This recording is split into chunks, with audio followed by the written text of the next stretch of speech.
Tonight, the Democratic trifecta is pushing through a state record, wallet-busting boondoggle of a budget, all on the backs of hardworking Michigan families. I could go on and on about the content of the budget. There are many issues, and I could take all night giving reasons to vote against this bill. But that's not all that is concerning. What is especially troubling is the utter lack of transparency throughout this budgeting process. Maybe it's fitting that they're forcing through a smoke-filled budget in the middle of a smoke-filled weather. Republican vice chairs were kept in the dark from the start to near finish on this budget. Republican input was ignored throughout the committee process.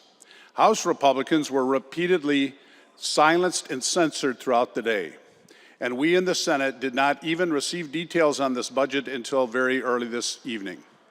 We are seeing plenty of smoke outside the Capitol.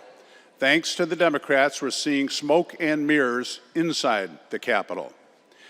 On many parts of this budget, we don't even know disclosure or details of how the money will be spent. Taxpayers deserve to know where their money is being spent and who is benefiting from these taxpayer funds. That is why I sponsored transparency bills to fix just that. Senate Bills 319 and 320 would require every legislator to report a written statement explaining their special projects and enhancement grant requests. Who will receive the funding? Why do they deserve the funding? How will the money be used? How is the community advocating for this funding?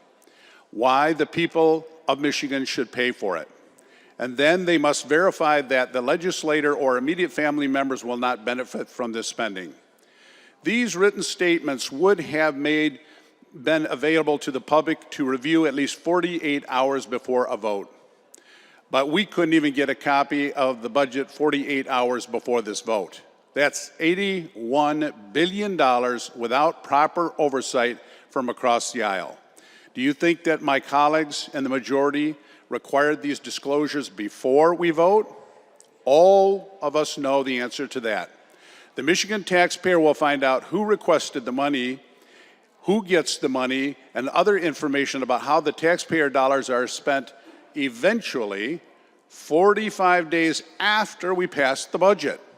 48 hours before? No, 48 days after. Disclosure before a vote should be a minimum requiring transparency on how we are spending the people's money. That shouldn't be controversial. The Democrat trifecta in Michigan is letting the taxpayer down in more ways than money. One, at least the majority could do was own up to it and let the people see how they're spending their money. Thank you, and I would like my comments printed in the Journal.